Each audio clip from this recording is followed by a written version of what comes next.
गणनायकाय गणदैवताय गणाध्यक्षाय धीमहि गुणशरीराय गुणमण्डिताय गुणेशानाय धीमहि गुणातीताय गुणाधीशाय गुणप्रविष्टाय धीमहि एकदन्ताय वक्रतुण्डाय गौरीतनयाय धीमहि। नमस्ते, मेरा नाम दीक्षा कुर्मी है। मैं शासकीय सरोजिनी नायडू कन्या स्नातकोत्तर महाविद्यालय भोपाल एमए हिंदी साहित्य द्वितीय सेमेस्टर की छात्रा हूँ। मेरा विषय है मनु, भारतीय इतिहास के आदि पुरुष। सनातन धर्म के अनुसार मनु संसार के प्रथम पुरुष थे। मनु का जन्म आज से लगभग 19,700 साल पूर्व हुआ था। प्रथम मनु का नाम स्वयंभू मनु था, जिनके संग प्रथम स्त्री थी शतरूपा। ये स्वयंभू अर्थात स्वयं उत्पन्न, बिना माता पिता के उत्पन्न होने के कारण ही स्वयंभू कहलाए। इन्हीं प्रथम पुरुष और प्रथम स्त्री की संतानों से संसार के समस्त जनों की उत्पत्ति हुई। मनु की संतान होने के कारण वे मानव या मनुष्य कहलाए। स्वयंभू मनु को आदि भी कहा जाता है। आदि का अर्थ है प्रारंभ। सभी भाषाओं के मनुष्य वाची शब्द मैन, मनुज, मानव, आदम, आदमी आदि सभी मनु शब्द से प्रभावित हैं। यह समस्त मानव जाति के प्रथम संदेशवाहक हैं। इन्हें प्रथम मानने के कई कारण हैं। सभी मनु की संतानें हैं, इसलिए मनुष्य को मानव मनु से उत्पन्न भी कहा जाता है। ब्रह्मा के एक दिन को कल्प कहते हैं। एक कल्प में 14 मनु हो जाते हैं। एक मनु के काल को मनवंतर कहते हैं। वर्तमान में वैवस्वत मनु 7वें मनु हैं। मनुओं की संख्या।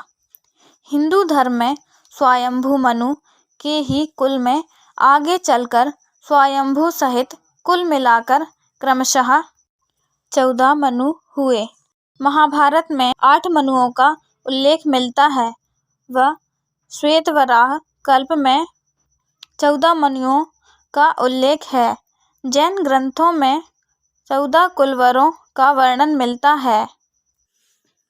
14 मनुओं के नाम इस प्रकार से हैं: स्वयंभू मनु, स्वरोचिष मनु, उत्तम मनु, तामस मनु या तापस मनु, रैवत मनु, चाक्षुषी मनु, वैवस्वत मनु या श्राद्धदेव मनु, वर्तमान मनु, सावर्णी मनु, दक्ष सावर्णी मनु, ब्रह्म सावर्णी मनु, धर्म सावर्णी मनु, रुद्र सावर्णी मनु, देव सावर्णी मनु या रौच्य मनु, इंद्र सावर्णी मनु या भौत मनु। वर्तमान काल तक बराह कल्प के स्वयंभू मनु, स्वरोचिष मनु, उत्तम मनु, तमास मनु, रैवत मनु, चाक्षुषी मनु तथा वैवस्वत मनु के मनवंतर बीत चुके हैं और अब वैवस्वत तथा सावर्णी मनु की अंतर्दशा चल रही है। सावर्णी मनु का आविर्भाव विक्रमी संवत प्रारंभ होने से 5,630 वर्ष पूर्व हुआ था। संतानें स्वयंभू मनु एवं शतरूपा के कुल 5 संतानें हुई थी, जिनमें से 2 पुत्र प्रियव्रत एवं उत्तानपद तथा 3 कन्याएं आकुति, देवहूति और प्रसूति थे। आकुति का विवाह रुचि प्रजापति के साथ हुआ और प्रसूति का विवाह दक्ष प्रजापति के साथ हुआ। देवहूति का विवाह प्रजापति कर्दम के साथ हुआ। कपिल ऋषि देवहूति की संतान थे। हिंदू पुराणों के अनुसार इन्हीं 3 कन्याओं से संसार के मानवों में वृद्धि हुई।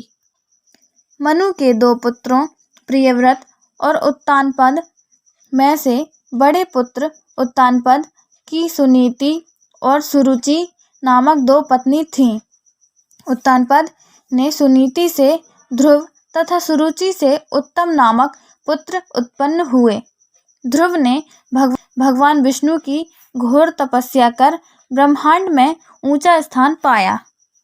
निष्कर्ष: महर्षि मनु ने इस समाज व्यवस्था में उदारता और दयालुता का ऐसा प्रतिमान स्थापित करने का प्रयास किया जो विश्व की किसी सभ्यता में न भूतो न भविष्यति, न हुआ और न होगा।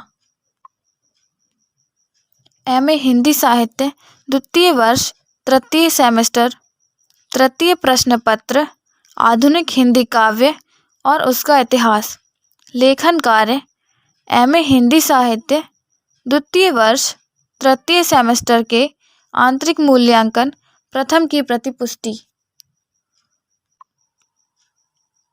प्रतिपुष्टि। मैं हमारी professor doctor Lalita Rameshwar madam को धन्यवाद देना चाहूँगी। उनके मार्गदर्शन से मैं इस वीडियो का निर्माण कर सकी। वीडियो निर्माण करते समय मैंने बहुत कुछ नया सीखा। मुझे बहुत सी तकनीकों के बारे में पता नहीं था। मैडम की सहायता से इस वीडियो निर्माण कार्य को संपन्न कर सकी। आभार। मैडम के आशीर्वाद और सहयोग से मैं इस कार्य को संपन्न कर पाई हूँ। इस कार्य में मुझे बहुत कुछ सीखने को मिला। मैं मैडम की आभारी रहूँगी कि उन्होंने अपना कीमती समय देकर इस कार्य को पूर्ण करने में मेरी सहायता की। संदर्भ: गणेश वंदना यूट्यूब ऐप से ली गई है। विषय से संबंधित जानकारी गूगल ऐप से ली गई है। वीडियो के चित्र यूट्यूब ऐप से लिए गए हैं। वीडियो में विषय की जानकारी देते समय मेरी स्वयं की ध्वनि का प्रयोग है। वीडियो निर्माण की स्वीकृति professor doctor Lalita Rameshwar madam से ली गई है। इस वीडियो का निर्माण प्रोफेसर डॉक्टर ललिता मैडम के मार्गदर्शन से हुआ है। धन्यवाद।